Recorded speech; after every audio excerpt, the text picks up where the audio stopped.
falando em Jair Bolsonaro, a gente tem nessa semana quente, né, o começo do julgamento sobre a inelegibilidade de Jair Bolsonaro no Tribunal Superior Eleitoral. Muita gente dá como certa essa inelegibilidade, inclusive a análise por parte de jornalistas da grande mídia dão que Bolsonaro tem isso como certo também, né? Bolsonaro já estaria ciente dessa inelegibilidade e aceitando essa questão, esse julgamento. Como que você vê? Jair Bolsonaro vai se tornar inelegível de fato? Isso vai abalar de alguma forma as estruturas políticas ou as disputas eleitorais?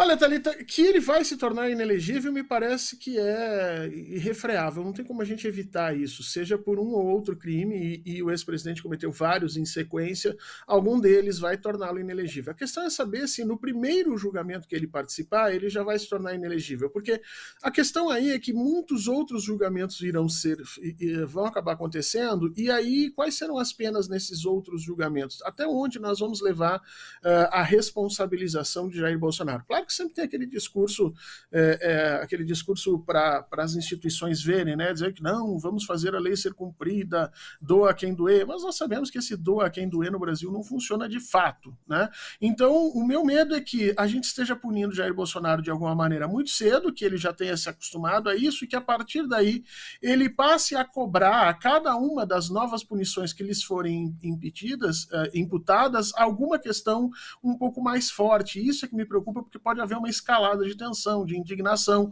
Então, é preciso tomar um certo cuidado quando se trata de figuras com o capital político do tamanho de Jair Bolsonaro. Eu tenho a impressão que sim, ele se torna inelegível nesse momento, mas as próximas vezes em que ele for chamado ao banco dos réus, isso vai se tornando cada vez mais complicado para lidar com uma figura nesse sentido, né? Então, nós vamos ter que ter algum plano, alguma organização nesse tipo de coisa para que isso não acabe rebatendo contra o Brasil, no sentido dele se colocar na condição de mártir, de perseguido, né, e a partir daí ver a sua estrutura, a sua força política que vem decadente nos últimos tempos, de alguma maneira se reabilitar. Que é a estratégia que está sendo utilizada por Trump nos Estados Unidos, né? Foi na semana passada que a gente viu ele depondo naquele julgamento, e ele sai como vítima e ganha holofotes, né? Exato, ele sai como vítima, ganha holofotes, se reabilita no cenário nacional norte-americano como candidato, e não interessa o que aconteça a partir dali, tudo é vantagem para ele. Porque se vier uma nova condenação, você começa a ter, a partir daí, a percepção de que vai aumentar o discurso dele, de um discurso martirizado, e se por algum acaso algum desses acontecer de não condenação, ele começa a ganhar força com os seus apoiadores, no sentido de vamos continuar pressionando, que eles vão reconhecer os absurdos. Então fica sempre as instituições numa situação muito complicada. E isso é resultado, Thalita, de todo o poder que foi entregue a Jair Bolsonaro a partir de 2018. Vamos lembrar que entre 2018 e 2021 houve um cheque em branco que as elites brasileiras e as instituições brasileiras deram a Jair Bolsonaro, né? Naquela época era qualquer coisa menos o PT. Então qualquer coisa que ele fizesse estava bom. Foi a pandemia que acordou as instituições brasileiras ante o absurdo que estava acontecendo. O tamanho que Jair Bolsonaro tomou, portanto, não é só em função da sua capacidade de jogar contra o sistema, mas também de alguma forma desse período em que o sistema acreditou que Jair Bolsonaro pudesse ser um escudo contra os planos efetivos de transformação social e econômica em direção à população que o governo do PT tinha.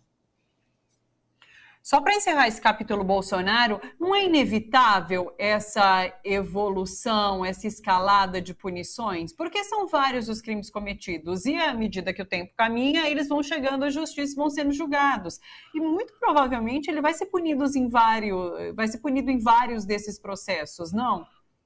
É inevitável que ele seja punido, não é inevitável a confusão política que vai gerar em função disso. Se a gente conseguir organizar um calendário direitinho e que a gente meça essas punições efetivamente com uma diminuição da importância de Jair Bolsonaro no cenário nacional, nós podemos concatenar essas duas coisas sem maiores problemas. Agora, se todos começarem a utilizar como prêmio e valorização de si a cabeça de Jair Bolsonaro, vamos dizer assim, agora eu tenho 3, 4, 5, 6 juízes ou ou, sei lá, partes da instituição que querem a punição de Jair Bolsonaro e eles ficam concorrendo em velocidade, como de alguma maneira aconteceu com o presidente Luiz Inácio Lula da Silva. Vamos lembrar que tinham vários daqueles indivíduos lutando para colocar o presidente como réu em várias ações ao longo do Brasil. O STF teve que entrar em cima, dizer que não era assim e tal.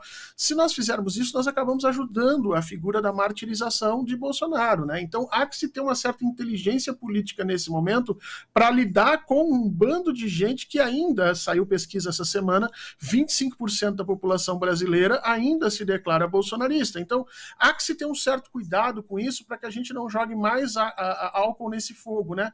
O presidente Lula tem tomado tanto cuidado e feito algumas concessões políticas tão importantes para que a gente pudesse caminhar em direção a um país em que essa polarização e essa figura perversa de Jair Bolsonaro tivessem um papel cada vez menor, que se nós agora resolvermos assodar esse processo de punição, talvez o tiro saia pela culatra. Então, que é indiscutível que ele vai acabar tendo que pagar por essas coisas, sim. Agora, os momentos e os tempos em que ele efetivamente for chamado a responder por isso é que importam nesse processo de construção da narrativa de Bolsonaro como um injustiçado, que é tudo o que ele quer.